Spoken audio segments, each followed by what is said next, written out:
I bought my cabin to get away from people like her, HOA Karen, as the neighbors called her. The type of person who thinks their clipboard gives them authority over the world. She wasn't officially the HOA president, but she ran the neighborhood like her personal fiefdom, barking orders, writing fines, and snooping where she didn't belong. The cabin wasn't even part of their HOA. That's what made this whole story so ridiculous. I'm Mark, 42, a former SWAT team leader turned security consultant. After 20 years on the force, I'd saved enough to buy a small, peaceful cabin by the lake, a secluded spot where I could fish, train, and enjoy some silence. The cabin sat just outside the Lake Pine Estates HOA boundary. The HOA maintained the private road that led to the lake, but my property was technically independent, listed as non-member private land since 1979. Still, that didn't stop HOA Karen. The violation letter. About 2 months after moving in, I got my first taste of her nonsense. A bright orange envelope was taped to my gate, stamped, HOA compliance notice. Greater than, unapproved exterior modifications, it read. Failure to maintain property appearance consistent with community standards. Immediate remediation required. I nearly laughed. The modifications were my solar panels and my steel security gate, both installed before I even bought the place. I drove over to the HOA office, a prefab building near the subdivision entrance. Inside, I found Karen, mid-50s, platinum blonde hair, oversized sunglasses perched on her head, wearing a blouse that screamed, corporate boss, even though this was a volunteer gig. Can I help you? She asked without looking up. Yes, I said, setting the notice on her desk. You put this on my gate. That property isn't under your HOA. She glanced at the paper, then at me, pursing her lips. All homes that use the Lake Pine access road are subject to HOA guidelines. Not mine, I replied evenly. Check the county plat maps. She scoffed. We'll see about that, and that's when I knew, this woman was going to be trouble. The harassment escalates. Over the next few weeks, she escalated. First, she sent me reminder notices about landscaping and non-compliant fencing. Then, I found one of her so-called inspectors parked on the shoulder outside my gate, taking pictures. When I confronted him, he mumbled something about documenting potential violations and sped off. I sent a cease and desist letter through my attorney.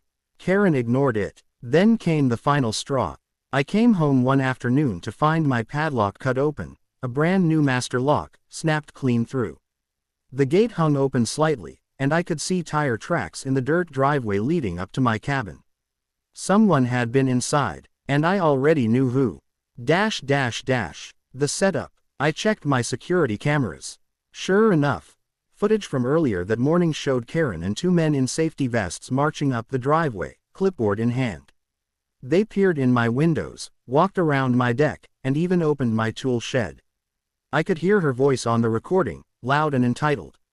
Greater than, he can't just ignore HOA orders. This property is disgusting. I'm documenting everything. That was it. She had broken and entered. The sheriff's office confirmed what I already knew: trespassing, destruction of property, and possibly breaking and entering. They promised to send someone, but with limited rural patrols, I wasn't holding my breath. That's when I decided to handle it my own way. You see, while I might have retired from SWAT, my training facility, a converted portion of the cabin, was still operational. I occasionally hosted tactical training exercises for local law enforcement teams. And by sheer coincidence, or fate, the local sheriff's SWAT unit had scheduled a scenario training at my cabin that following Saturday. Perfect timing. Karen's inspection day. Saturday morning rolled around, crisp air and the smell of pine in the wind. Inside the cabin, the SWAT guys were gearing up, training rifles, body armor, comms. We were about to run a hostage extraction drill. Then, like clockwork, my motion alert pinged. Someone was approaching the gate. I checked the feed. There she was, Karen again, this time with the same 2 inspectors. Only now, she carried a bolt cutter. Unbelievable, muttered Deputy Harris, one of the SWAT team members. I nodded. Guess she didn't get the message. We watched as she snapped the padlock, again, and pushed through the gate.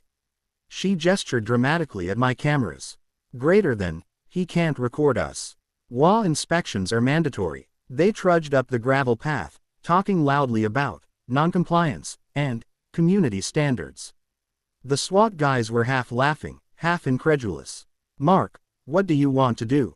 Harris asked. Nothing yet, I said, smiling. Let's see how deep the rabbit hole goes. The confrontation. Karen reached the porch and knocked on my cabin door, 3 sharp raps. Mr. Lawson, she shouted. This is the Homeowners Association. We're conducting a compliance inspection. I stayed silent. She turned to one of her inspectors. Take pictures of everything. The gate, the windows, the solar panels. I want evidence. They started walking around my deck. That's when the door swung open. And out stepped 8 men in tactical gear, rifles up, helmets gleaming, black vests marked, Sheriff SWAT. Karen froze. Hands where we can see them, barked Harris, his voice booming. The inspectors dropped their cameras immediately, stammering apologies. Karen, on the other hand, puffed herself up indignantly. This is harassment. I'm conducting an official inspection. Harris lowered his rifle slightly, recognizing the absurdity. Ma'am, you just committed breaking and entering on a private property. I most certainly did not. This cabin is under HOA jurisdiction. That's when I stepped out from behind the SWAT truck, arms crossed. Karen, I said calmly, we've been over this. You don't own this land. You're trespassing. Her jaw dropped as she realized who I was addressing her from behind the tactical team. You set this up. She accused. No, I replied, you walked straight into it. The fallout. The deputies took statements, confirmed the footage, and within an hour, Karen was in the back of a patrol car, still ranting about illegal military exercises and citizens' rights. The 2 inspectors admitted she'd forced them to come along, threatening to fine them for non-participation. They got off with warnings. Karen, however, faced trespassing, vandalism, and property damage charges. But the best part came a week later. Turns out, the Lake Pine HOA's liability insurance didn't cover unauthorized actions by board members. The entire HOA board had to call an emergency meeting to vote her out and negotiate a settlement with me for the damage. They paid for new locks, a reinforced gate, and my attorney fees. And Karen, she got banned from holding any HOA position in the county. Epilogue. The knock at my door. 3 months later, I was sitting on my porch one evening when I heard a vehicle pull up. A county SUV. Out stepped Sheriff Nolan, an old colleague of mine. Mark, he said, grinning, got a letter for you. He handed me an envelope. Inside was a handwritten apology, signed by Karen herself. Court ordered, of course. Greater than, I, Karen Wilcox, apologize for my actions and acknowledge that Mr. Lawson's property lies outside HOA jurisdiction. I will refrain from further contact. I chuckled and handed the letter back. Guess she finally read the plat map. The sheriff laughed. Word around town as she moved out of Lake Pine. Bought a condo in the city. Poor city, I muttered. We sat for a while, watching the sunset over the lake. The water shimmered orange and gold, the woods quiet except for crickets. For the first time since I bought the cabin, I finally felt peace. But the story didn't quite end there. A few months later, I got a call from an HOA lawyer, not from Lake Pine, but from a nearby development, Evergreen Bluffs. Apparently, Karen had joined their civic committee and was already stirring trouble. The lawyer wanted a character reference, someone who could verify her history. I laughed for a solid minute before composing myself. Oh, I can verify plenty, I said. But you might not like what you hear.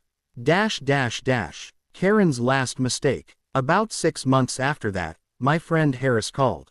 You won't believe this, he said.